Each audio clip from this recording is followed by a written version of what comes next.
Welcome to our aggressive agents and investors from across America. Today is Thursday, April 21st, 2022, and this is All the Lead Mastermind podcast number 374. If you missed last week's session, 373, highly recommend you go back and listen to it. We had our probate cash people on the call. If y'all aren't taking advantage of that, it's not only a great way to get your lead and marketing costs covered, it can also be a nice extra income source for you. So go back and watch that call and reach out to those folks. Tim, anything you want to say before I throw it over to Bruce? Yeah, I want to tell Ryan Erico to stop looking at his phone. He's driving. Keep your eye on the road. All right, some life-saving advice. Anything else? No, that's good. If you're driving, you can hear us just fine. You don't need to be. I know we're gorgeous and attractive people, but you'll be fine focusing on the people. I'm pulling over. Pull over. I'm pulling over. Well, we'll turn it over to our moderator extraordinaire, Bruce. It's all yours. Oh, the moderator extraordinaire, man, Jim. I thought that was. I thought you were the best moderator. Well, we're excited for this one, everybody. We're before we kind of jump into some of your questions and comments, let me go ahead and have everyone take a look at their screen real fast. Find yourself. Make sure that you are on mute. If somebody wants to make me a co-host, I can always mute people out if there's background noise, but we are getting some feedback. We had great role play session yesterday. Those of you that have not been to role play, join next time. We've got foundations coming up in a couple of weeks. We are now in the middle of working pre-probate and kind of dialing in that process. There's just a lot of really good things that are coming up. A lot of exciting announcements that are still coming. I know that sometimes we talk about all these announcements that are coming up and then we're like slowly dripping them out to you, but please keep your eyes open for those additional things that we're offering. We're putting some mail packages out soon that you guys will be able to choose a package so that you don't have to write your own letters or try to pick the best format. We're going to have several for you guys to choose from, and that should be coming up within the next couple of weeks. And that's kind of all I have. We do have an Agent DNA session coming up. We're going to be talking about audience building next week.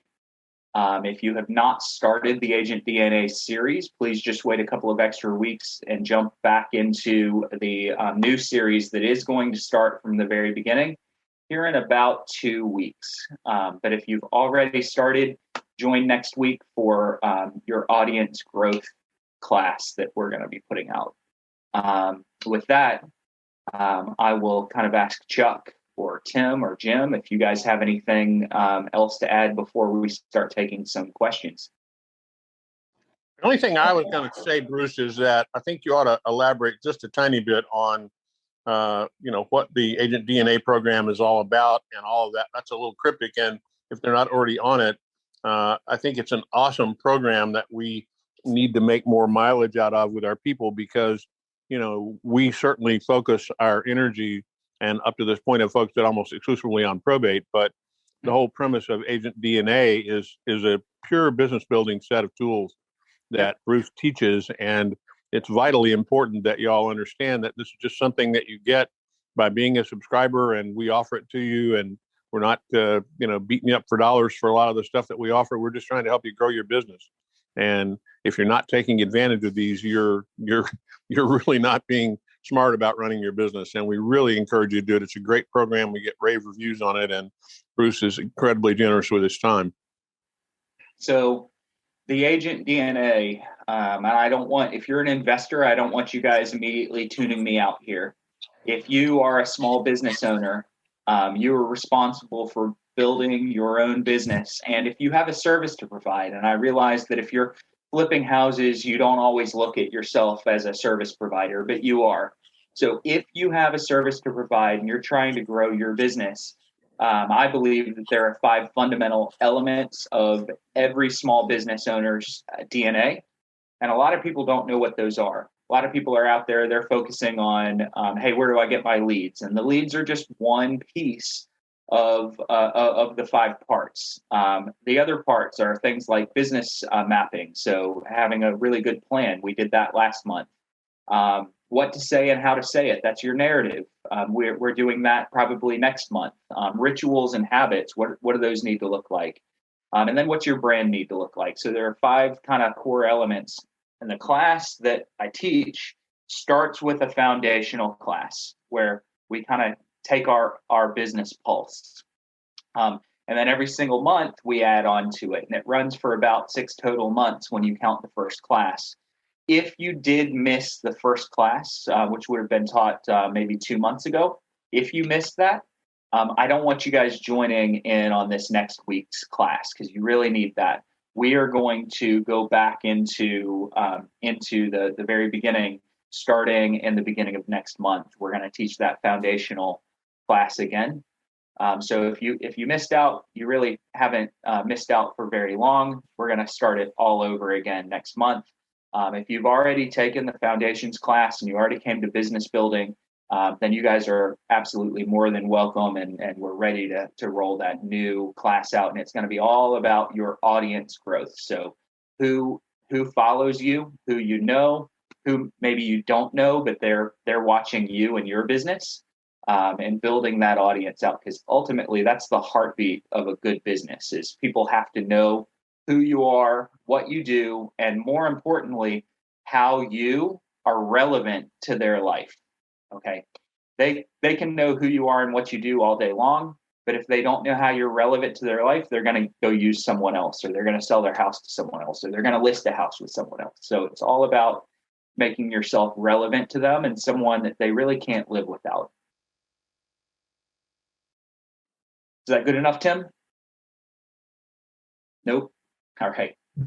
You want to jump over to some questions? I see one hand. And by the way, we're doing this a little different. Instead of on the conference line where you would hit *6, and then we would call on you. Now we're going to call on those that have their hand raised. So if you guys do not know how to raise your hand, you're just going to go down to the bottom of the screen, hover over the reactions button, and hit the icon that is a hand raised. So we have a couple of people already that have their hands raised, and we will start with Ryan.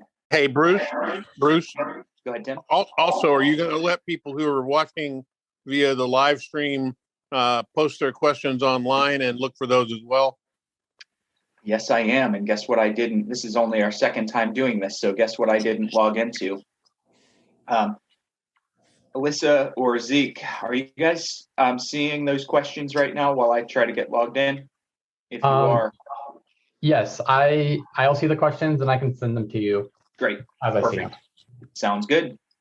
Let's go ahead and start with Ryan. But if you are watching on the live stream, you can add your questions on whatever streaming service you're watching on, Facebook or YouTube, and we'll answer those as well.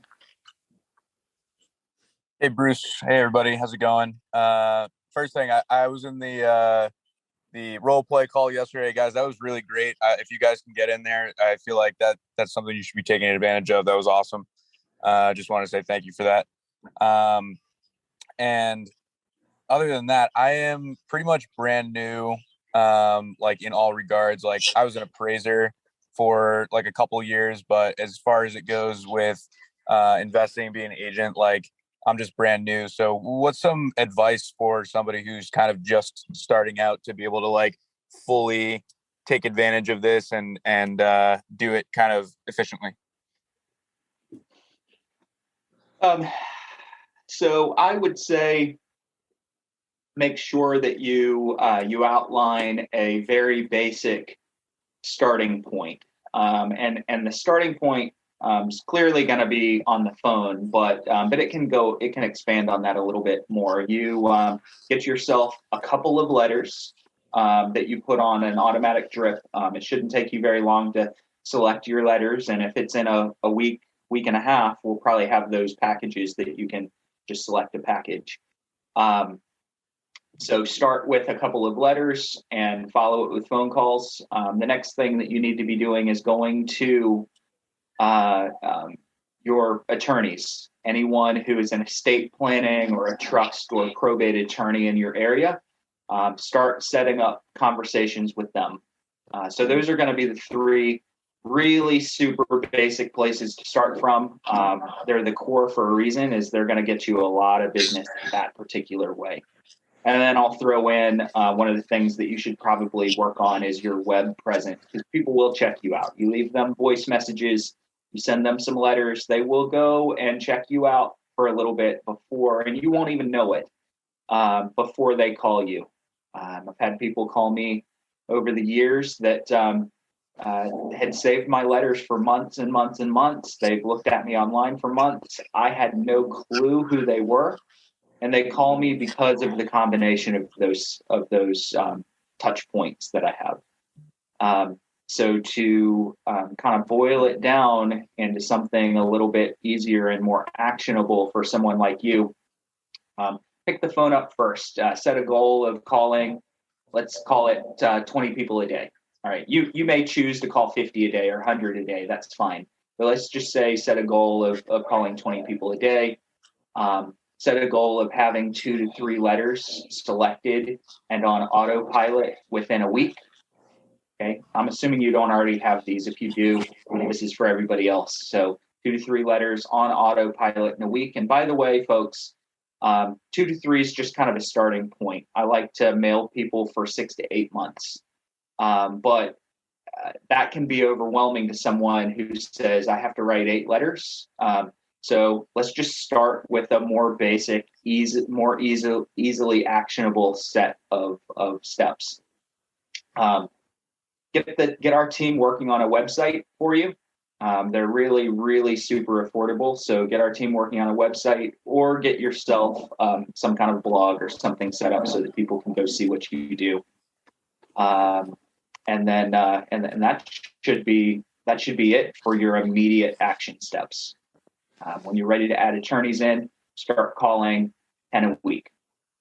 I'm just randomly picking numbers here, but I'm picking really low numbers. If you were to call 20 people a day, 20 leads a day, you're going to get some business. If you were to call 10 attorneys a week, that's going to be about 10 more than any of your competition ever calls. So you don't have to hit huge numbers to outpace the people that you're up against. Does that help? Awesome. Chuck, you have anything to add? Tim, Jim? I do. When you're starting out, I think one of the key components is, and a lot of the people that I talk to in orientation they're looking for what to say. So Ryan, you've been through foundations class, you've been through the role play session, but it also helps because many of us have a sphere of influence, and many starting out agents and or investors, one of the most easiest and cost-effective ways to work on growing your business is going to be start talking to people and having conversations about what it is that you do. And one of the things that I would recommend is gives you a perfect opportunity to reach out to your sphere to now introduce the fact that you help people that overcome the obstacles in the probate or settling an estate. And by doing that, you also then, they don't know just by you, if you're posting or those types of things on social media, they may not fully understand what probate is. So being able to reach out and connect with the people that you already know, you can use questions like, hey, I'm starting out with this particular aspect in my business, and I want to get some input from my sphere or from my friends to see how your experience has been. And then you can ask them about which attorneys did they have a good experience with. So that way you can enter into those conversations a bit warmer than it just being a cold call. And by having conversations with people in your friends, family, and referral partnerships about what it is that you do and how you help, you start to hear some of their stories. And when you're having conversations with potential prospects on how you can help them overcome the obstacles in the probate process, you can leverage on some of those stories, and it It really gives you the opportunity to immerse yourself into what might be some of the things that the person you're speaking to is going through. So that way you can be more relatable in your conversations, and really immersing yourself into it and staying completely focused is going to be a huge key. And it's going to give you that much more the words are going to come to you when you're in these conversations if you immerse yourself into conversations talking about people's experience settling estates. So if you're new, getting experience shared from your sphere can be a huge boost to your confidence, because you know what you're talking about and it'll be that much easier. Awesome. Thank you. Great. All right. Any other comments from any of my partners here? Nope. Well, I'll add something real quick, and this is so obvious. Sometimes I'm reluctant to say it, but like Chuck said, immerse yourself. But in order to be immersed, you got to get started. The single biggest mistake I see new people make is they want to know everything before they do anything. Just get started. Start taking action. It's not brain surgery. Nobody's going to die if you call and screw up a call. You don't strike me that you're like that, Ryan. But that's probably the most common mistake to avoid. You don't have to. You know more than the person you're calling. I promise you. You know more than the executor. You may even know more about how probate, the marketing aspects of probate, than the attorneys. They know the legal aspect. So just start taking action. Everything both of those guys mentioned is good. Just start taking action immediately and learn as you go. Don't get paralyzed by not knowing everything, because you'll learn quick. Go through all the training we offer and pick up the phone, like Bruce said. That's the best place to start.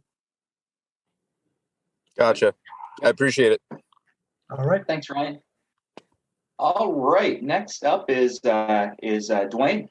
And we do have room for more. It looks like we only have one other hand raised. So if you guys have questions, comments, any successes or wins, I'm looking at Hervik. Please raise your hand and we'll call on you here in a little bit. All right. Hervik, raise your hand using the emoji, please. That way I don't forget about you. But for now, Dwayne, what's up, man? Yeah, good morning. As a carryover from yesterday, as a matter of fact, where this conversation is right now, you'd made a comment yesterday in regarding blogging, and you'd said you were suggesting get out here, and I think you said do 3 blogs. Now, my question is, are you talking about 3 different subjects or 3 different segments of probate? It had to do with people recognizing us, getting familiar with us when they're online. Yep. Pieces of probate. What you want is to have one core piece of web content or presence, and that's going to be kind of your probate or your transitions website. That website that ATL frequently sets up for most of our subscribers. You need one core piece that when they click on it, isn't just a single plain boring piece of content. It actually has pages to it. Okay, so that would be a website. That's kind of your anchor piece.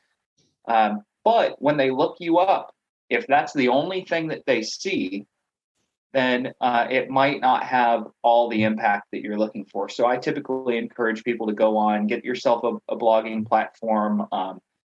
Google. You have Google Blogger. That's a free place to write blogs. You have LinkedIn, where you can write articles and blogs on LinkedIn. You have Active Rain. Do not quote me on this, but I think that Active Rain is now free. I think it used to be a very affordable price per month. It really wasn't much. You could go there and you could write yourself probate specific or estate settlement specific series of blogs. You could use WordPress and write some blogs. But what I want is when someone goes and looks you up, I'd like them to see that anchor piece of presence, and that's going to be your website. But I'd also like them to be like, oh my gosh, this guy has written about probate. They've written about estate settlement. They've written about inherited real estate. There's a video.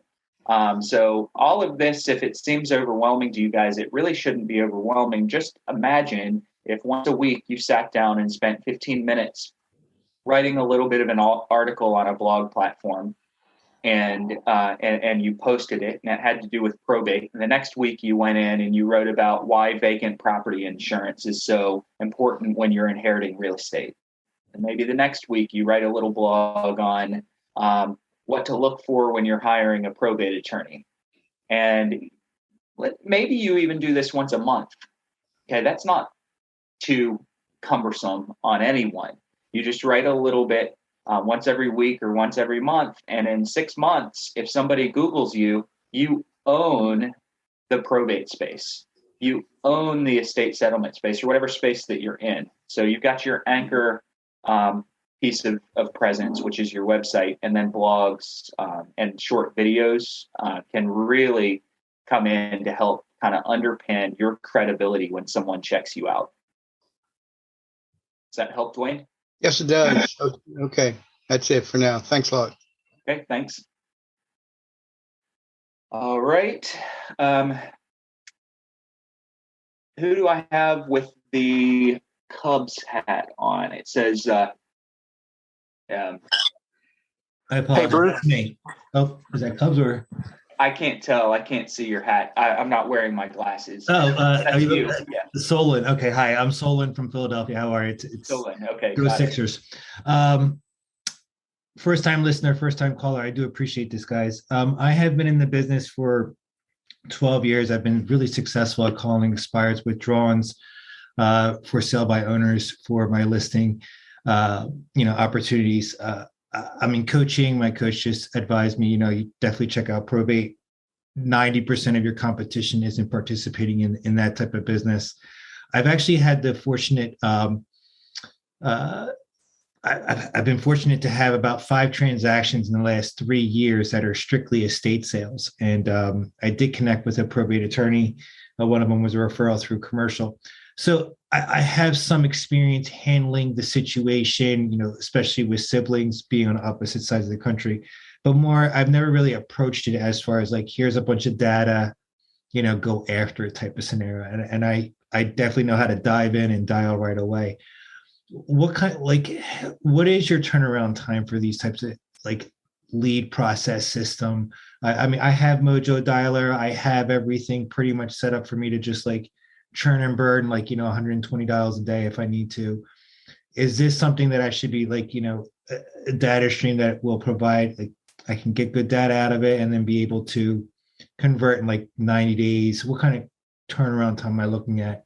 Because expireds and withdrawals are getting pretty exhausting right now with this market. Yes. Your turnaround time on the average one of these leads is going to be 4 to 6 months. Okay. That's average.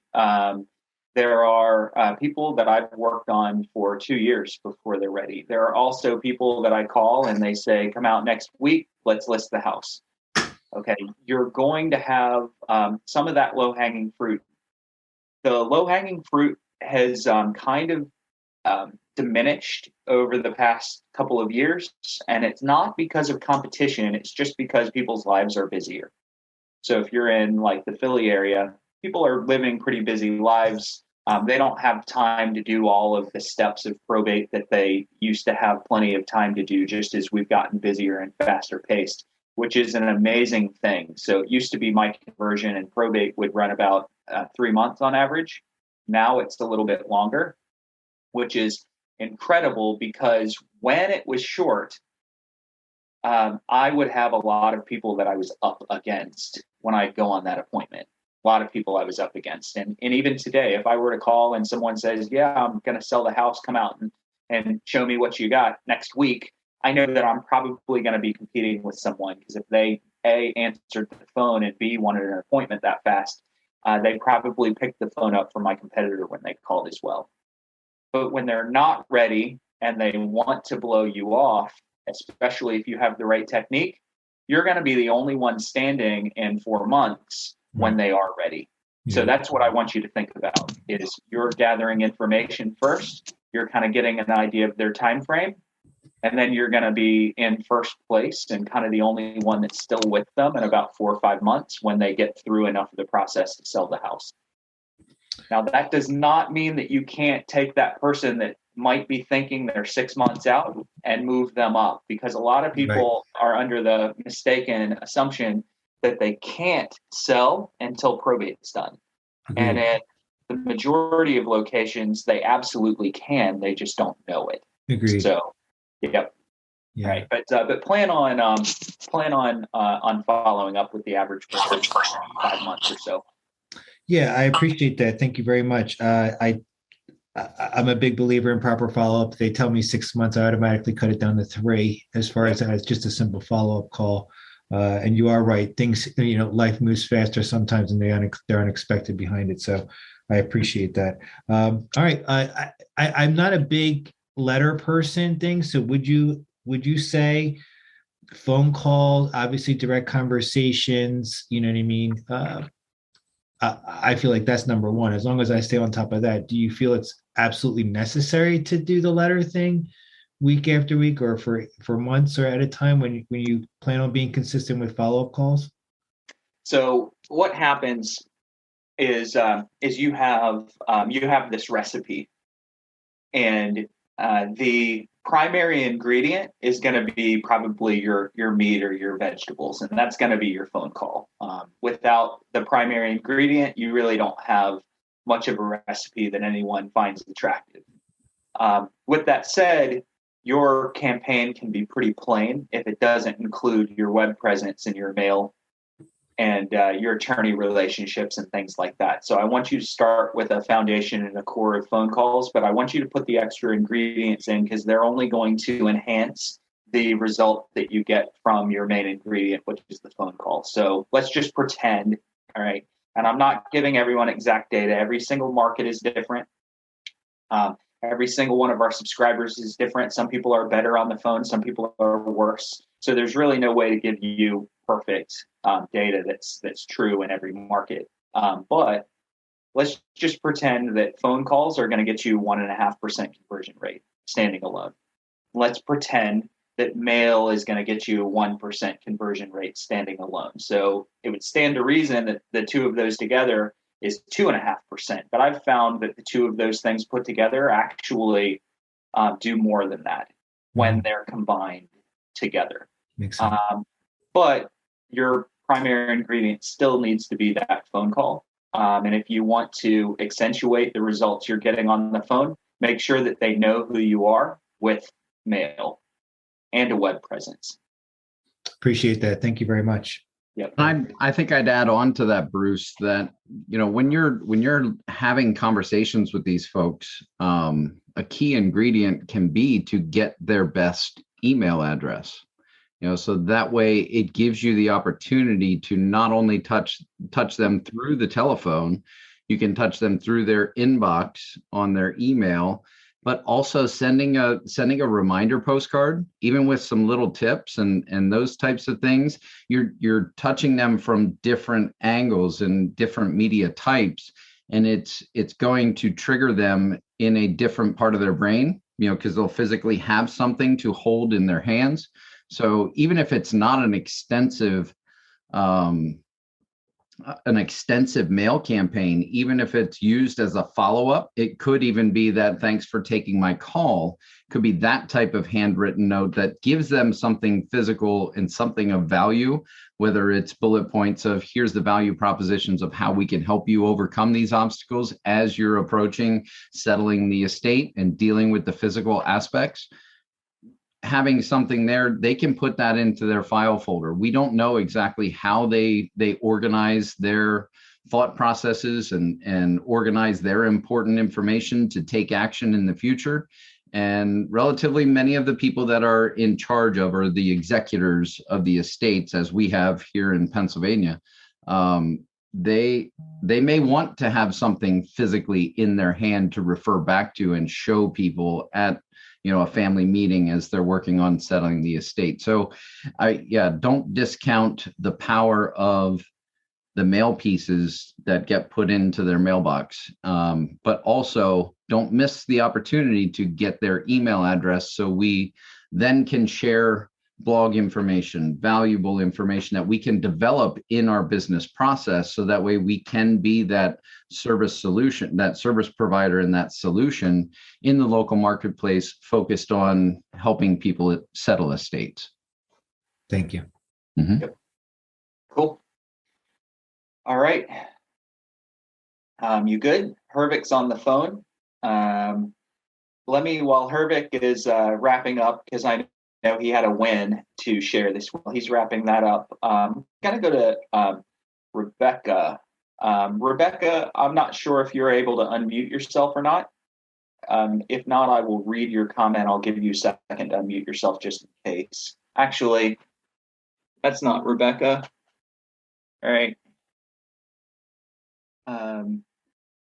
So we had a question, as an appraiser, can you offer immediate value of services part of building a rapport? So the answer to that is absolutely. If you specialize in anything else aside from just buying or listing real estate, you should find every opportunity to build some extra value. I am consistently trying to educate people on the process.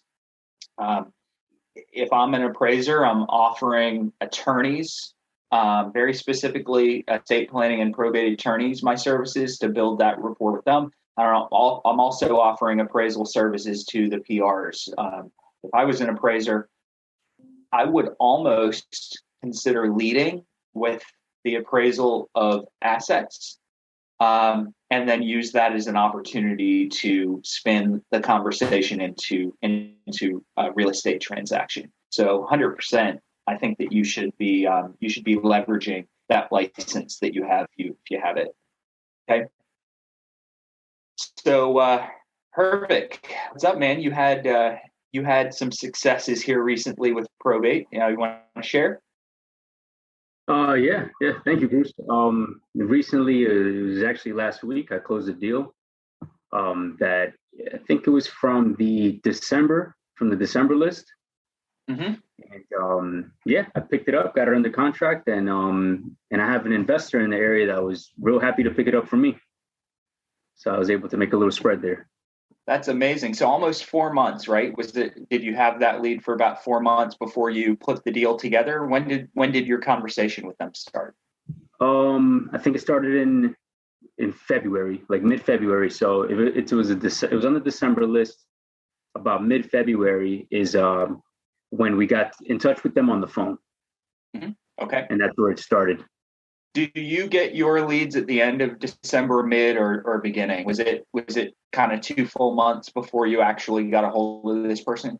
It seemed like it was like a month and 3 weeks about, because I usually get my leads on the 24th, 25th of the month. Okay. All right. So a month and 3 weeks. And do you have any idea how many times you tried to reach out to this person when they finally answered? That was probably the second or third time. Second or third? Okay, so let's just pretend it's the third. Okay. If it was the third, that's one more than most of your competitors are going to go for. The majority, you guys are up against folks, and by the way, it's still a blue ocean in this space. There's not a lot of people that are pursuing probate at all. It's nowhere near the number of people that are pursuing FSBOs, expireds, circle prospecting, things like that. Probate can be intimidating to some people, and they're not going to make that third call. And let's just say that was Hervik. He wasn't going to make that third call. That's a deal that he wouldn't have had. Okay. So tell us a little bit about the deal. You had you got in touch with them. It still took a couple of months to actually put it together, right? It did. Initially, they said they already had an offer on the table, and they gave me the number. And I looked at it, and I knew I needed to be. I picked it up at 150, and I figured if I could pick it up at 140, I knew I had a deal on my hands. But at 150, I was like, let's see if I could squeeze something out of it. So yeah, I knowing that they had the other offer, I matched it, figuring that maybe later on I could find a reason to try to renegotiate if I needed to. It ended up to where I sent somebody to go take pictures and video. I did pick it up at 150, put her in the contract. I sent someone to get pictures and video, forwarded that over to the person that I thought would be interested in it. and they were at a higher price, and he took it, no questions asked. So yes, I didn't have to go back and renegotiate anything, and I was able to make it happen. Yeah, what happened really was the initial conversation was like mid-February, but you know what I remember now, they actually, in my initial offer, I think that I only wanted to put down like $1,000 earnest money. The other buyer was open to put down more, and so they took that offer. But then that buyer did go back and try to renegotiate. So then like a week or two later in February, the seller called me back and said, or I was in touch, I followed up maybe, and they told me that it was, that they were not going to go with that buyer and for me to send them my contract again. Okay, outstanding. Why do you think they called you back? Did you kind of keep with them through that process, or their deal was just falling apart? Do you know what the other person, did they hit them high and then try to kill them on an inspection? Do you have any idea what happened there? That's what happened. Yep, that's what happened. It's a 3-bedroom, 1-bathroom house, and obviously you wanted to put the extension on there for the second bathroom to make a traditional master. And I guess that buyer came back and tried to renegotiate, saying that, hey, I didn't know I had to put the extension on the house or whatever, if I remember correctly. Good. So how much did you make? $1 million question. $5. Yeah, I didn't factor in my expenses in between, but face value of it is 15 grand. 15 grand. Yeah. Awesome. And I did it virtually. Awesome. Yep. It can be done virtually too, guys. Good. Jim or Chuck, do you have any questions or comments? No, I like what you said there, Hervik, about at one time I was flipping 3 to 5 houses a month back in the good old days, not too many years ago.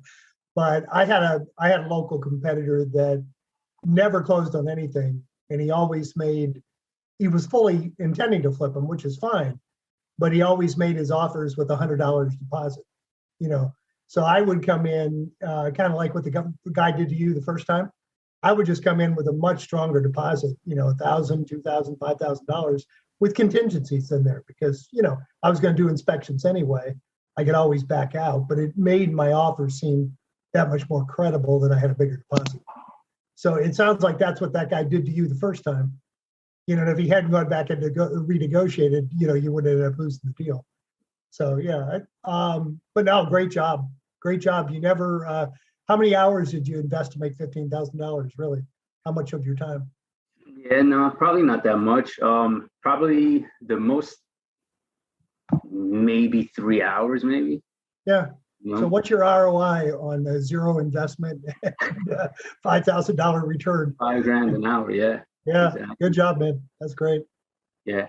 I do want to say that sometime around that time period, I had, I've been doing a little coaching with Bruce, and he told me that like on the letter I send out that I should put that if I don't buy it, I'm gonna, I'll put 5,000 down. If I don't buy the house, you keep the money. So when I went back to, I guess when I submitted the second offer again, I put down that higher deposit.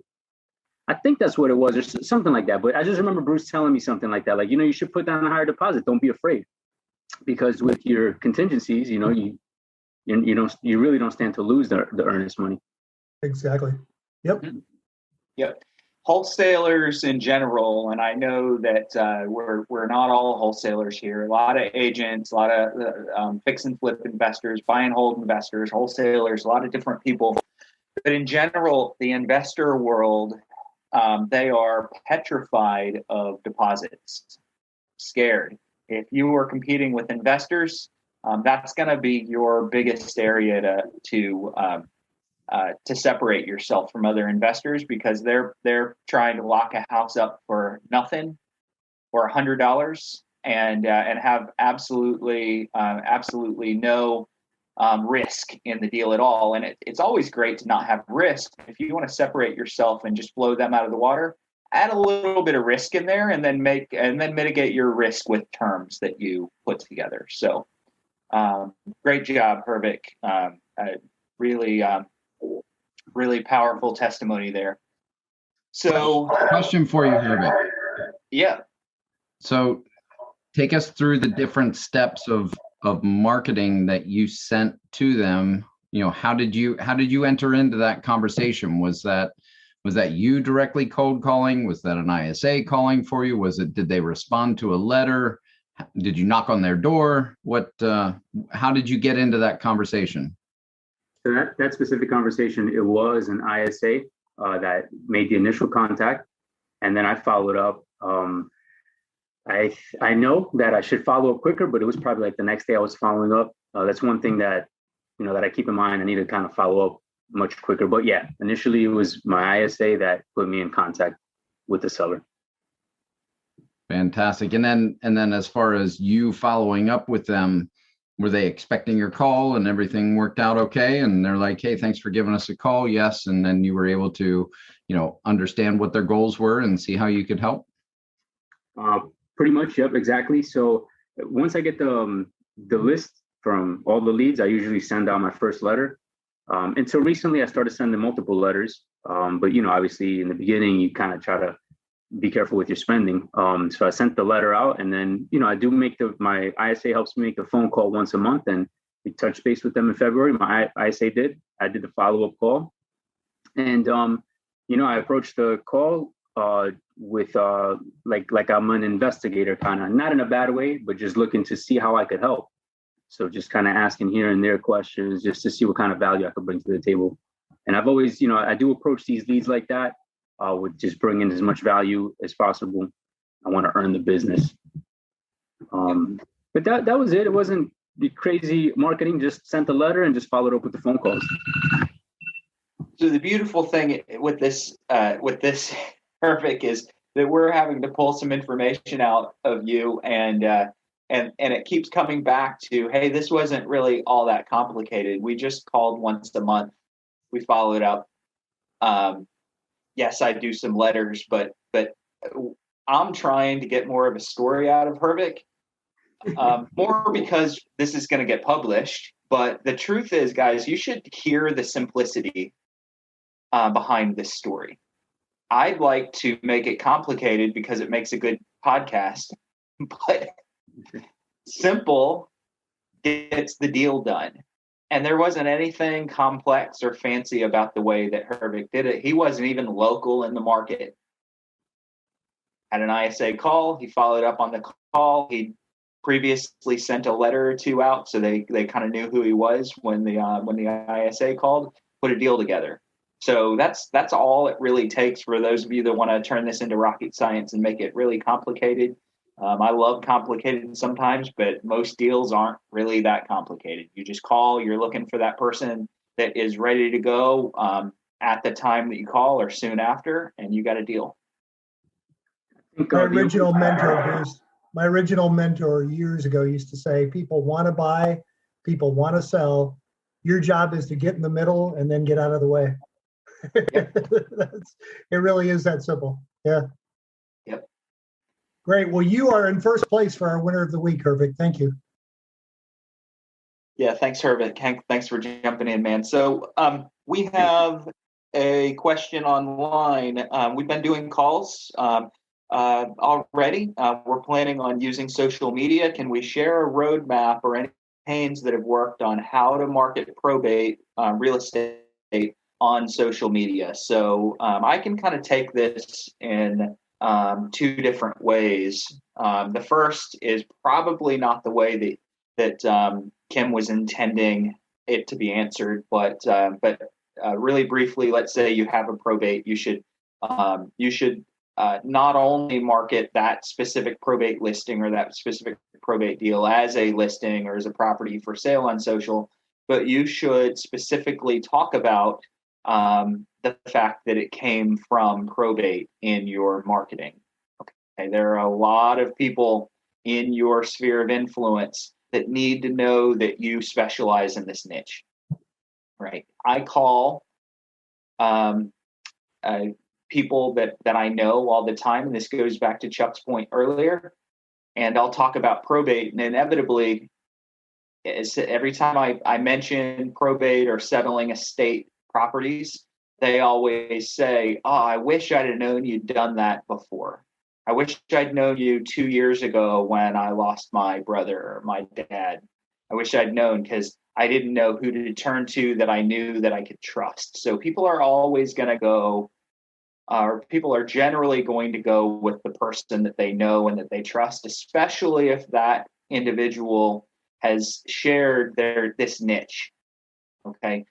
I call someone that I don't know and I say I'm a probate specialist, I do X, Y, and Z, and I'm immediately generally met with a little bit of skepticism, just a little bit. It could be a lot. It doesn't mean that there's no deal there, but you're met with skepticism because they don't know you.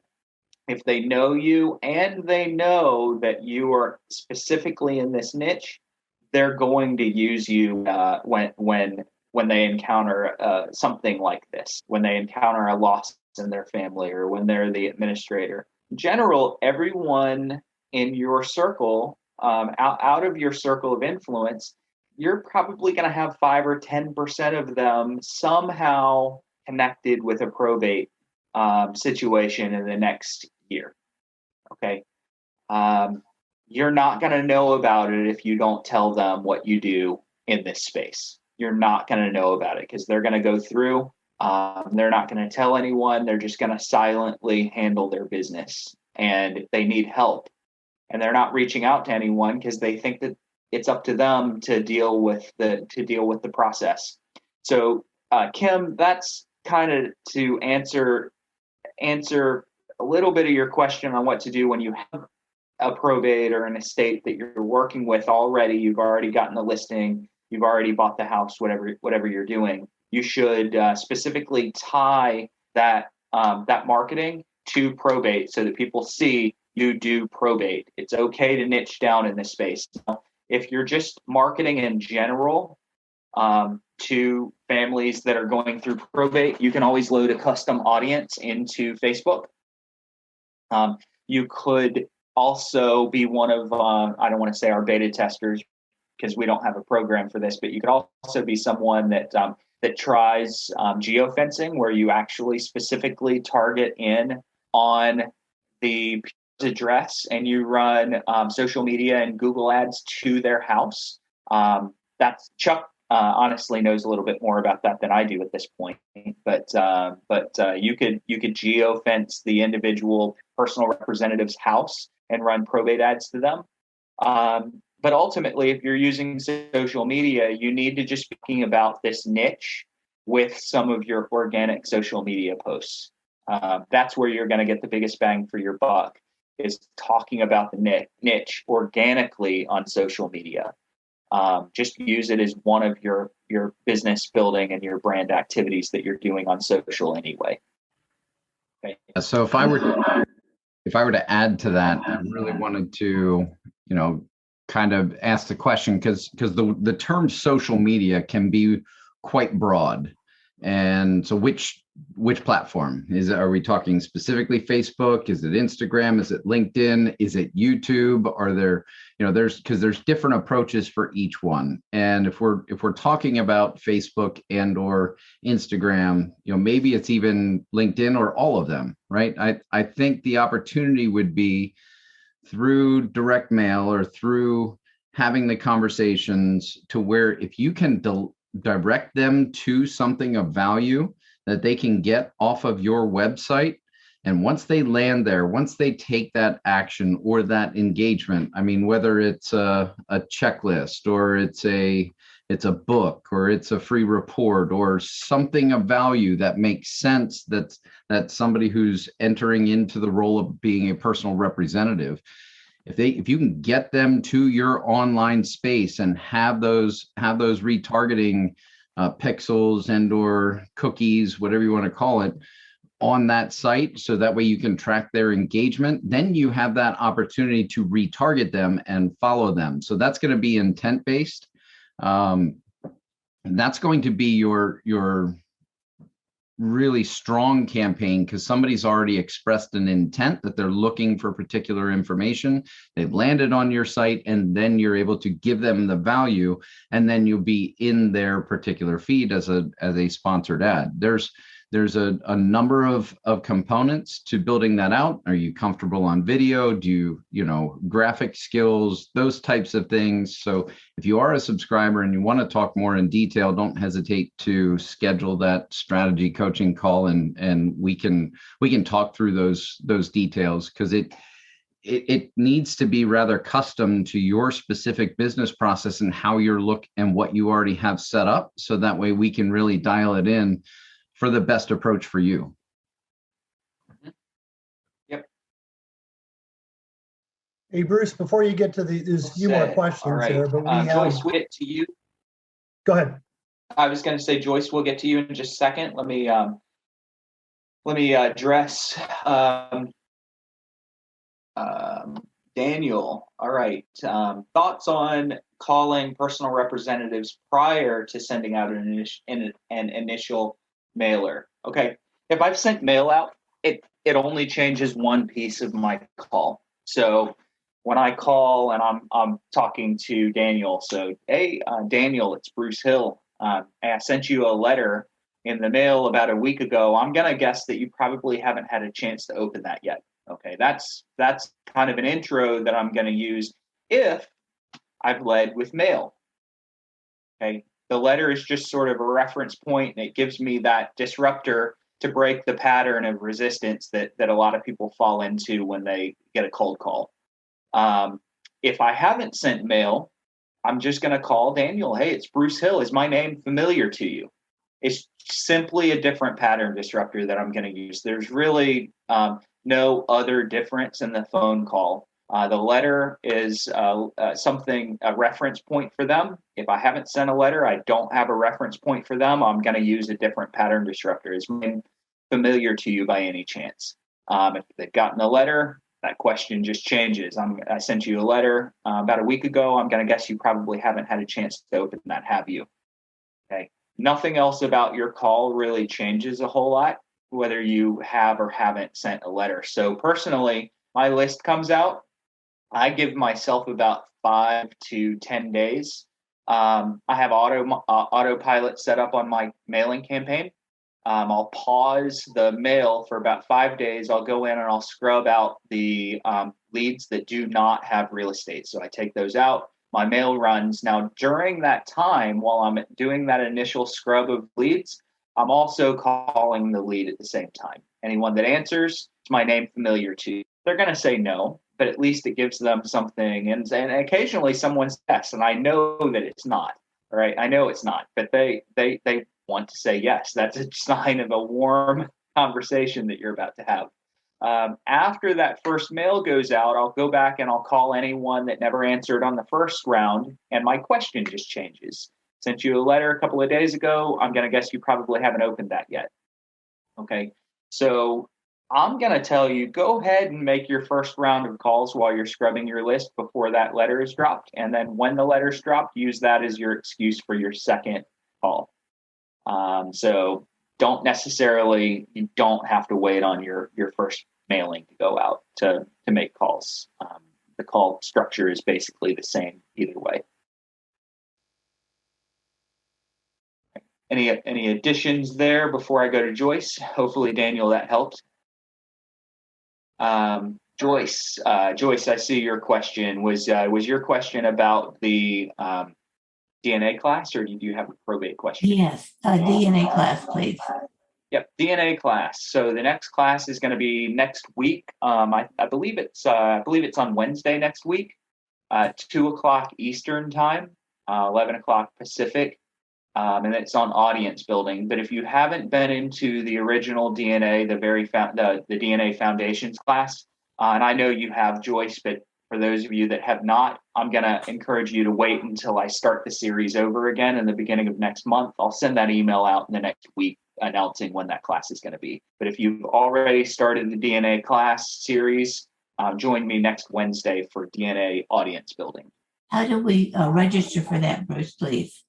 There was an email that went out at the it was either the last day of March or the first day of April that announced the training series, the trainings that all the leads was holding. So go back and look up Bruce at all the leads and just type April next to it, and you'll see that announcement. I will try to send that out again to anyone in our email list. Thank you. Yep. Thanks, Joyce. All right. Other questions? Who else do we have? We are coming up on the hour, Bruce, but if you want to go a little bit overtime, that's fine. Are there other All right. questions in the queue? Yeah, we actually, I don't know that we've ever done this, but we want to wish Rhonda Burton a happy birthday. All right. So Rhonda, happy birthday. I don't think we've ever done that. We're going to make this a weekly thing where people get to, and this is coming from Kim, by the way. Kim told us she sold you out, Rhonda. So we've got a question here asking how saturated probate is for investors. Not at all. There are markets where there's plenty of competition. I'm really not worried about that. If you compare probate with other lead sources, probate is undersaturated when compared with other lead sources. There are some markets where there's definitely some competition. In my market, for example, I pick the phone up and I'm probably going to be one of 30 or 40 people mailing. Plenty of competition in the mailbox. It does not stop me from sending mail out. I might be one of 10 people that are calling, 15 people calling. Doesn't stop me from calling because I know that in this space, specifically probate with the kind of that 5 or 6 month window for the average person doing a deal, my competitors are going to be gone. 95% of them are going to be gone by the time that lead does anything with real estate. And so I'm just going to outlast anyone that might be a fly-by-night probate prospector. Most people come into probate, they call once, they send 1 or 2 letters, they quit. They go, this doesn't work.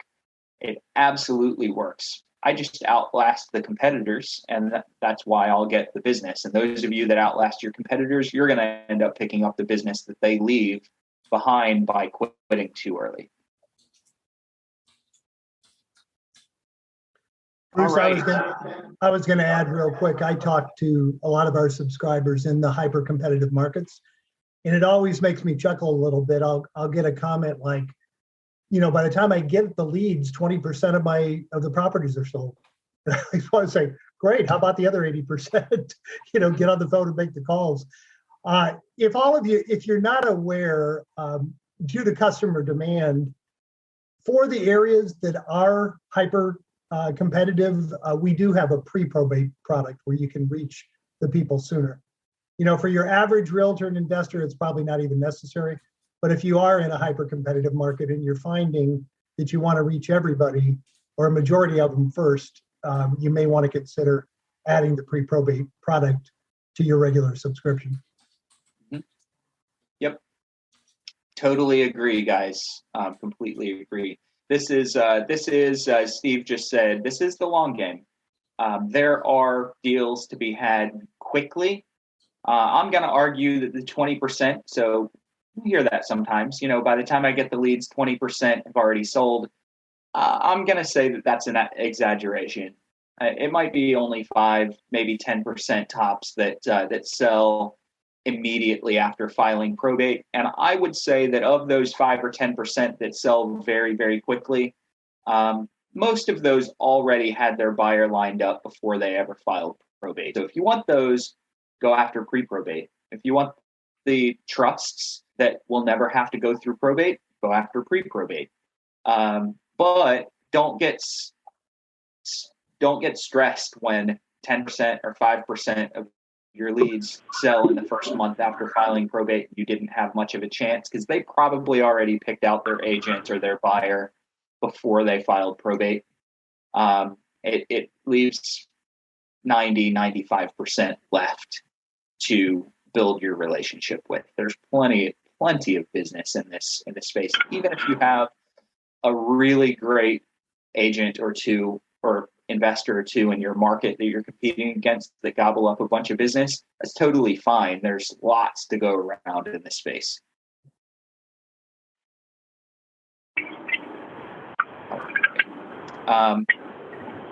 Jim, do you have anything else? I think we've lost our two compadres, Tim and Chuck, both had appointments to jump off on.